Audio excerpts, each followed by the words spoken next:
오늘 주일 예배는 절망이 엄습할 때, 걱정이 엄습할 때 꼭 붙들어야 할 두 가지 사실이라는 제목으로 잠깐 시간 은혜를 나누고자 합니다.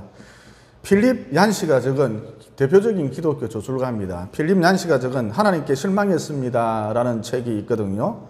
책 제목이 좀 얄궂죠. 그래서 안 팔릴 줄 알았는데 꽤 많이 팔렸답니다. 그러니까 우리 주변에 하나님께 실망한 사람이 꽤 많은가 봐요. 또 하나님께 실망한 사람도 많지만 성도들끼리 서로의 모습을 보고 실망하기도 하죠. 집사가 왜 저래, 권사가 왜 저래, 목사가 왜 저래, 그러면서 성도들의 모습을 보고 실망을 하기도 합니다. 심지어 목사를 보고도 실망을 하죠.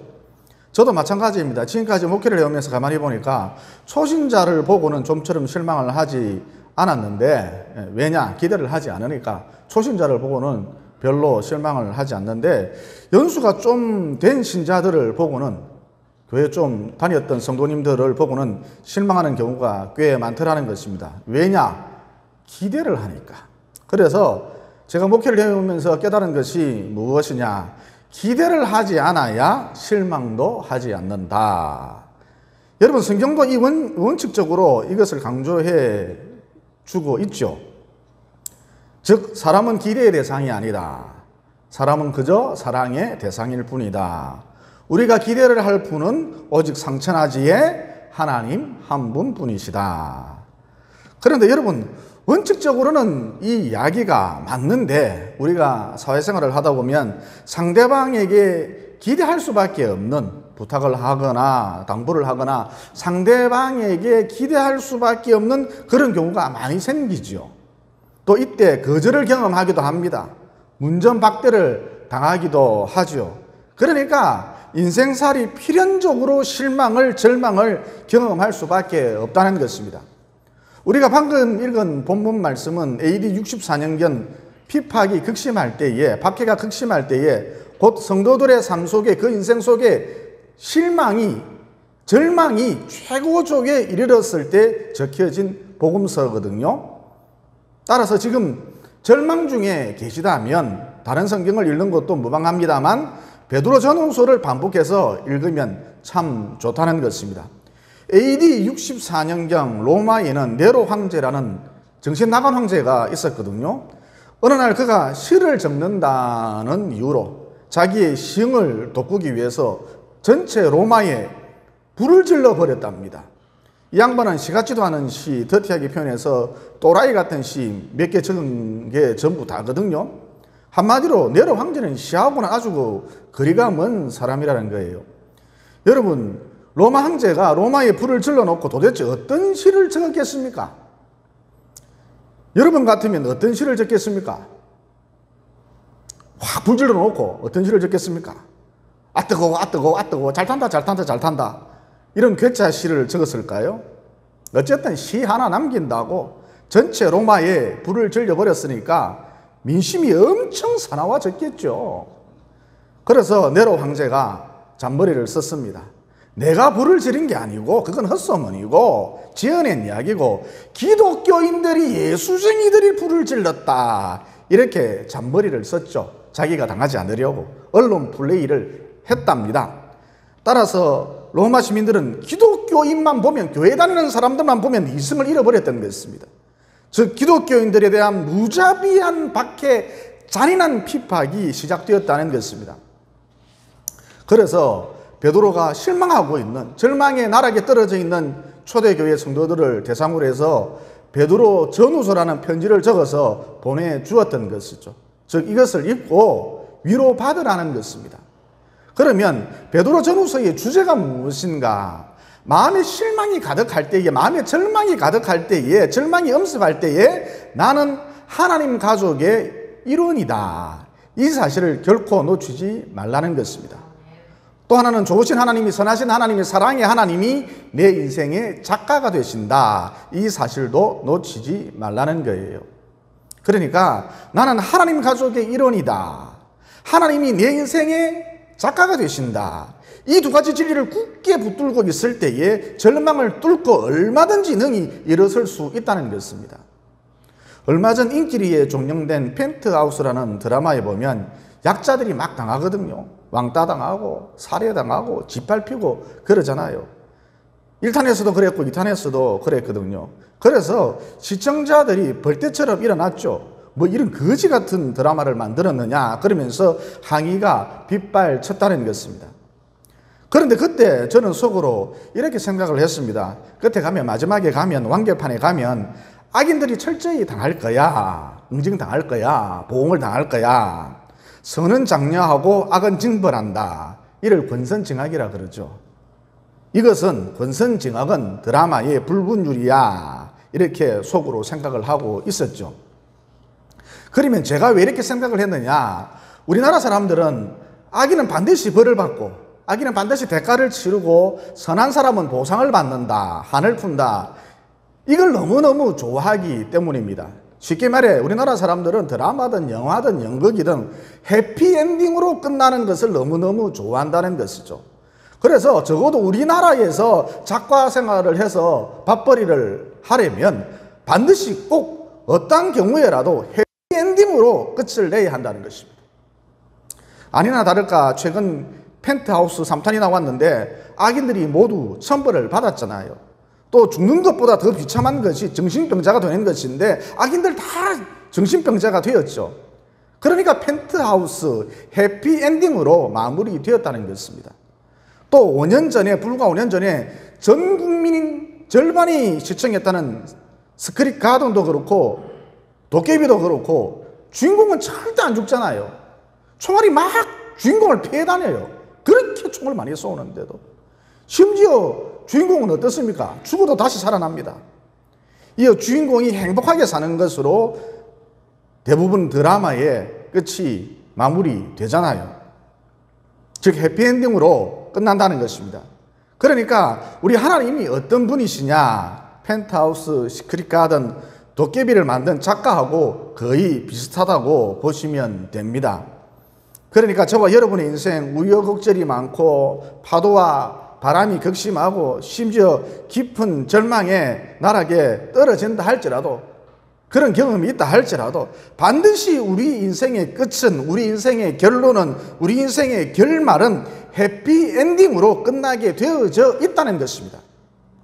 그러므로 좋으신 하나님이, 선하신 하나님이, 사랑의 하나님이 내 인생에 무엇이 되신다? 내 인생의 작가가 되신다. 이 진리를 굳게 붙들고 사셔서 네로의 박해 같은 깊은 절망 가운데 있다 할지라도, 지금의 상황이 그렇다 할지라도 능히 인내로서 견뎌내시고 이어 마침내 드디어 내 인생 해피엔딩이 되는 그날을 반드시 보게 되시기를 예수님 이름으로 진심으로 축원을 드립니다. 그 다음 2절에 보면, 1절은 알았는데 2절에 보면 베드로가 말하길 택하심을 받은 너희들에게 편지하노니, 택하심을 받은 너희들에게 편지하노니 그러셨잖아요. 여러분 여기서 택하심 그러면 칼빈의 예정론이 곧바로 떠오를 것입니다. 그런데 택하심, 택함을 이런 교리적 논리로 접근을 하게 되면 머리로는 이해가 잘 되는데 피부에 잘 와닿지 않는다는 것이죠. 그러면 칼빈의 예정론이 틀린 것이냐? 그렇지는 않습니다. 즉 내가 태어나기도 전에 하나님이 나를 택했다. 맞는 얘기라는 것이죠. 심지어 창세전에 시간과 공간이 생기기 전에, 우주 만물이 생기기 전에 하나님이 나를 택했다. 맞는 얘기라는 것입니다. 또 내가 어떤 일을 하기도 전에 하나님이 나를 일방적으로 택하셔서 사랑하시고 하나님의 백성으로 삼아주셨다. 이것도 맞는 얘기라는 것이죠. 그러나 택함을 예정론이라는 교리로 받아들이면 무슨 계약 같은 느낌이 좀 들고 피부에 잘 와닿지를 않는다는 것입니다.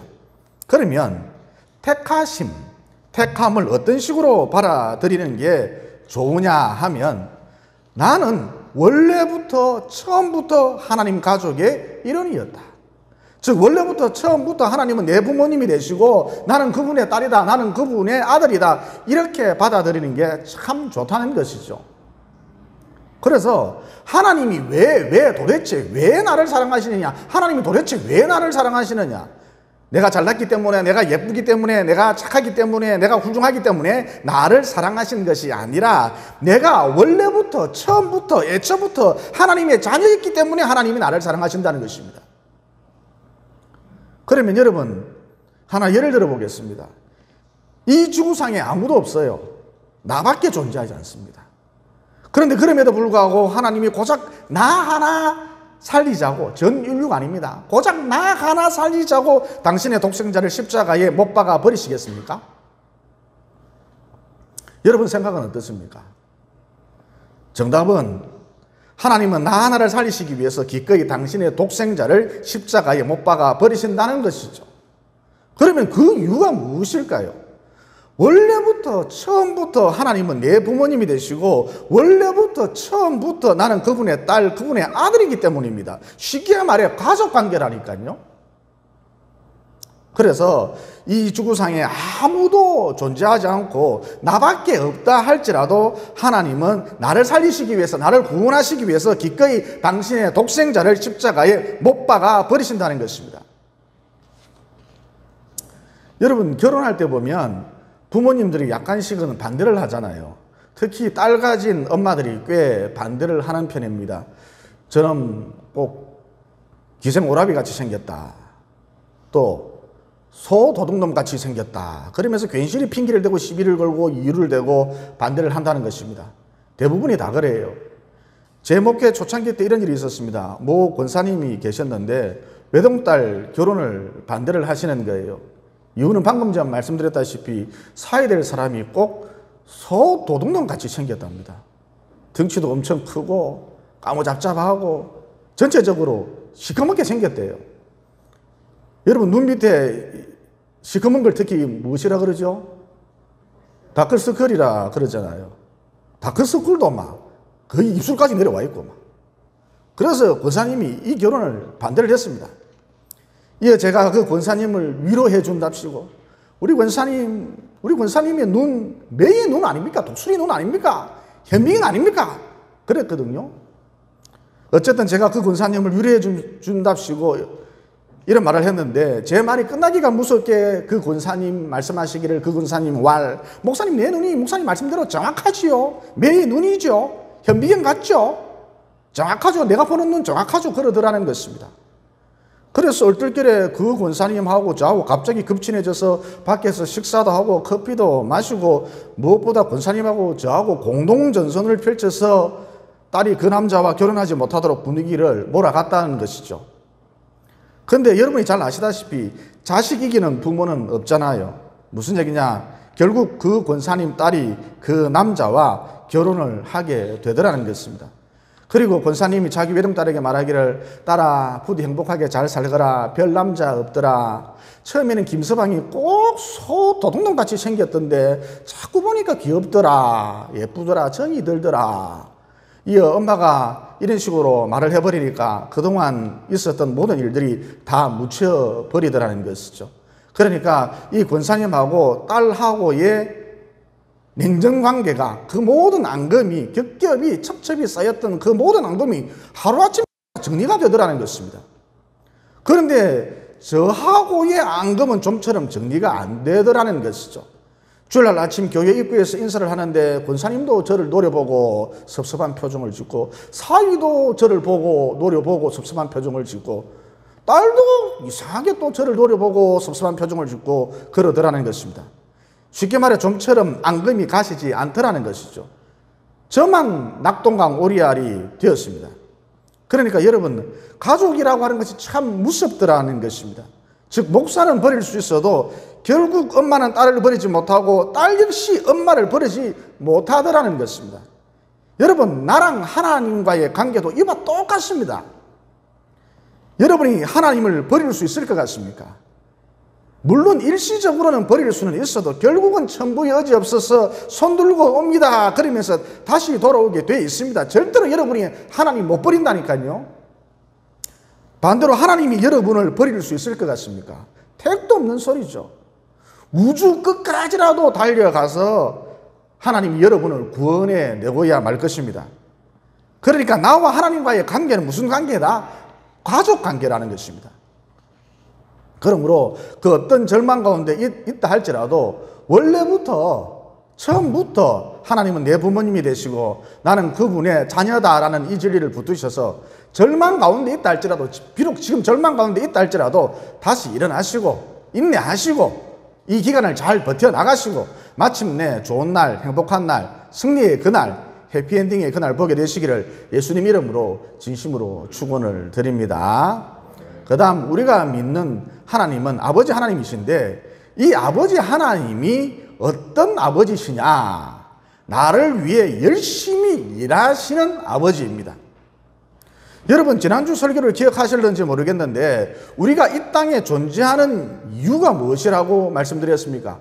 우리가 이 땅에 존재하는 목적이 무엇입니까? 천국에 가져갈 것을 남기기 위해서, 또 하나는 천국 시민다운 모습을 갖추기 위해서거든요.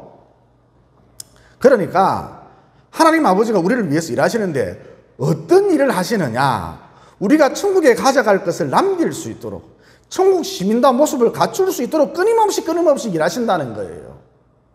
7절에 보면 너희 믿음의 확실함은 불로 연단하여도 없어질 금보다 더 귀하여 예수 그리스도께서 나타나실 때에 칭찬과 영광과 존귀를 얻게 할 것이니라 그러셨는데, 이 말씀이 결국 무슨 말씀이냐 하면 하나님 아버지께서 천국에 가져갈 것을 남길 수 있도록, 천국 시민다운 모습을 갖출 수 있도록 우리 인생 배후에서 끊임없이 일하고 계신다는 것이죠. 베드로 이야기 해보도록 하겠습니다. 베드로는 예수님의 수제자임에도 불구하고 예수님을 부인하고 심지어 저주했었잖아요. 또 엄청 농땡이도 많이 쳤습니다. 그런데 아버지 하나님은 우리를 위해서 부지런히 일하시는 분이거든요. 즉 베드로를 이 상태로 가만히 내버려 둘이 만무하다는 것입니다. 어쨌든 베드로가 로마에 있을 때 어려움이 많고 무엇보다 박해가 심하니까 뒤도 안 돌아보고 바로 도망을 쳤답니다. 이어 도망가던 중 예수님을 만났거든요. 그때 베드로가 예수님을 보고 무엇이라고 말을 했느냐? 코바디스 도미네 그랬습니다. 코바디스 도미네라는 제목의 영화도 있지요. 여러분 코바디스 도미네란 우리말로 번역을 하면 주여 어디로 가시나이까 이런 뜻입니다. 그러자 예수님께서 대답하시기를 나는 네가 괴롭다고 포기한 십자가를 지러 간단다. 나는 네가 힘들다고 포기한 천국 복음을 전하러 간단다. 나는 네가 귀찮다고 포기한 양떼들을 돌보러 간단다. 베드로야. 이어 이 말을 들은 베드로가 충격을 먹고 그래 내가 이래서는 안 되지. 내가 정신 차려야지. 농땡이 치면 안 되지. 그러면서 다시 유턴하여 로마로 갔답니다. 그러니까 이런 분들 있잖아요. 내가 이 교회 집사인데, 내가 이 교회 권사인데, 목사인데 이러면 안 되지. 이런 식으로 적당히 신앙생활 하면 안 되지. 그러면서 사명을 향해 달려가는 분들 있잖아요. 당시 베드로가 그랬다는 것입니다. 그러면 여러분 할 일 많으신 예수님께서, 우리 예수님 얼마나 할 일이 많습니까? 이렇게 할 일이 많으신 예수님께서 왜 농땡이 치며 주랭랑을 치는 베드로 앞에 급하게 나타나셨을까요? 예수 그리스도께서 나타나실 때에, 즉 재림하실 때에 칭찬과 영광과 존귀를 얻게 할 것이니라. 이것 때문이었습니다. 그러니까 영원한 천국에 가져갈 것을 남길 수 있도록, 천국 시민다운 모습을 갖출 수 있도록 하기 위해서 이것 때문에 베드로에게 급하게 나타나셨다는 것이죠. 주랭랑 치는 베드로에게 급하게 나타나셨다는 것이죠. 여러분 이 이야기는 성경에 기록된 것이 아니고 당시 초대교회에 널리 퍼져 있었던 베드로에 관한 토막 스토리입니다. 이를 초대교회 전승이라 그러지요. 이어 초대교회 전승에 보면 베드로가 다시 유턴하여 로마에 갔는데 자기 마누라를 만났거든요. 마누라의 이름이 컨커디아입니다. 이 컨커디아는 베드로가 십자가에 거꾸로 매달려 순교할 때에 그 현장에 있기도 했었거든요. 그때 컨커디아가, 베드로의 마누라 컨커디아가 어떻게 했느냐? 힘내라 힘내라 힘내라 그랬답니다. 십자가에 거꾸로 매달려 있는 자기 남편을 보고. 그러니까 나 이제 가부됐어, 억울해, 이게 뭐야? 그러지 않고 남편 베드로가 끝까지 사명을 감당할 수 있도록 용기를 북돋워 주었다는 것이죠. 십자가 밑에서 힘내라 힘내라 그랬다는 것입니다. 그런데 여러분 이 모든 장면들이 사실 하나님이 베드로를 위해서 일하셨기 때문에 일어난 사건이라는 것이죠. 그러니까 아버지 되신 하나님은 앞서 말씀드렸다시피 예수 그리스도께서 나타나실 때, 즉 재림하실 때에 우리가 칭찬과 영광과 존귀를 얻도록 하기 위해서 일하신다는 거예요. 다른 말로 하면은 우리로 하여금 천국에 가져갈 것을 남기도록 하기 위해서, 천국 시민다운 모습을 갖추도록 하기 위해서 하나님이 끊임없이 배후에서 부지런히 일하고 계신다는 것이죠. 그러므로 어느 누구든지 하나님을 단단히 붙들고 살면 그리스도께서 나타나실 때에 나는 칭찬받게 돼 있다, 영광과 존귀를 얻게 돼 있다, 다른 말로 천국에 가져갈 것을 풍성히 남기고 천국 시민다운 모습이 갖춰진다는 이 진리를 붙드시고, 간단하게 말해서 내 인생 결론 해피엔딩으로 끝난다는 이 진리를 붙드시고 끝까지 아버지 되신 하나님을 단단히 붙들고 사시기를 예수님 이름으로 진심으로 축원을 드립니다.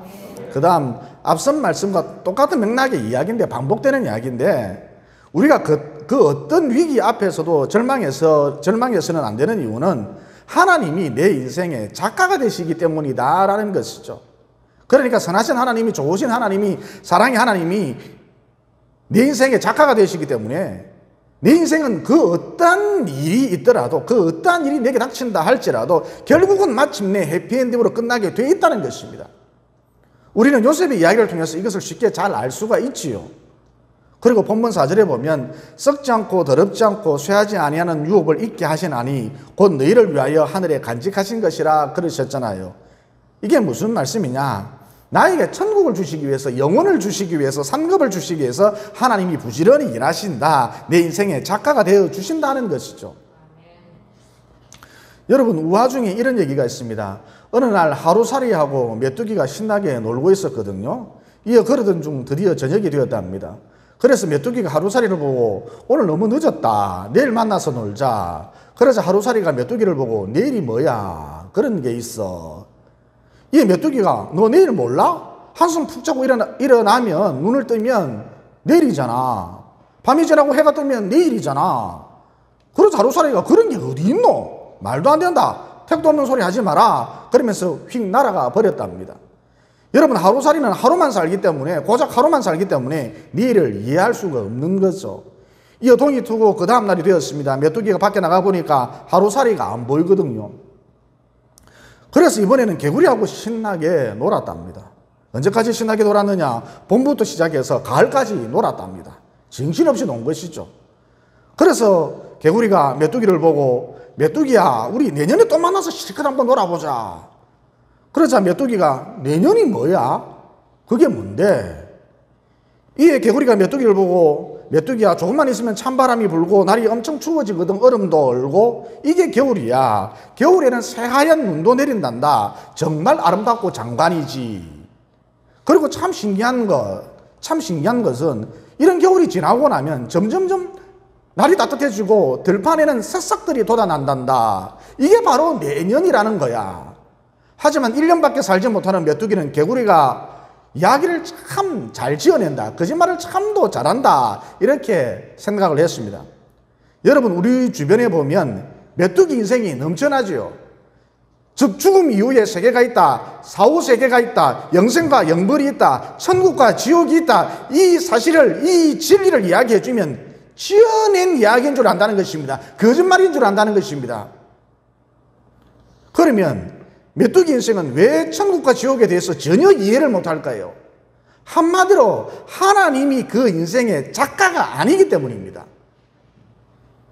그런데 우리는 천국과 지옥이 있다는 것을 알지요. 영생과 영불이 있다는 것을 알지요. 사후 세계가 있다는 것을 알지요. 죽음이 끝이 아니다라는 것도 알지요. 잘 알고 있습니다. 더 나아가 이 땅에서 천국에 가져갈 것을 준비한다는 것입니다. 또 이 땅에서 천국 시민다운 모습을 갖추려고 나름 노력을 한다는 것이죠. 다른 말로 예수 그리스도께서 나타나실 때에 칭찬과 영광과 존귀를 얻으려 한다는 것입니다. 그러면 내 인생 가운데 왜 이런 일이 벌어지느냐? 하나님이 내 인생의 작가가 되시기 때문이다라는 것입니다. 내가 잘나서 이런 일이 벌어지는 것이 아니에요. 그러므로 반복되는 말씀입니다만, 선하신 하나님이, 좋으신 하나님이, 사랑의 하나님이 내 인생의 작가가 되시기 때문에 내 인생은 반드시 어떠한 일이 있더라도 반드시 해피엔딩으로 끝난다는 이 진리를 붙드시고, 천국과 상급으로 끝난다는 이 진리를 붙드시고, 하나님을 단단히 의지하고 그분과 동행하는 삶을 사셔서 최후 승리의 주인공들이 모두 되시기를 예수님 이름으로 진심으로 축원을 드립니다. 기도드리겠습니다. 사랑의 하나님, 오늘 말씀을 통해 절망이 나를 염습할 때 원래부터 처음부터 하나님은 내 부모님이 되시고 나는 그분의 아들이다, 딸이다, 이 사실을 기억할 때에 얼마든지 절망을 이길 수 있다는 진리를 깨닫게 되었습니다. 그러므로 절망스러울 때 다른 거 생각하지 말고 나는 원래부터 처음부터 하나님의 자녀였다, 하나님 가족의 일원이었다, 이 사실을 꼭 잊지 않도록 도와주시옵소서. 또 좋으신 하나님이, 선하신 하나님이, 사랑의 하나님이 내 인생의 작가가 되신다. 그래서 내 인생 결국 천국에 가져갈 것을 남길 수밖에 없다. 천국 시민다운 모습을 갖출 수밖에 없다. 다른 말로 내 인생 주의 재림에 끝날 칭찬과 영광과 존귀로 끝난다는 진리도 깨닫게 되었습니다. 그러므로 언제나 하나님을 의지하는 삶을 살아 하나님을 단단히 붙들고 살아서 내 인생 마침내 해피엔딩으로 끝나는 영광의 그날을 보며 더 나아가 마침내 저 영원한 천국에서 영원히 이긴 자로 남을 수 있도록 도와주시옵소서. 성경을 통해 하나님은 처음부터 너의 부모님이 되시고 너는 처음부터 애초부터 그분의 자녀라고 이미 말씀해 주신 예수님 이름으로 기도드리옵나이다. 아멘.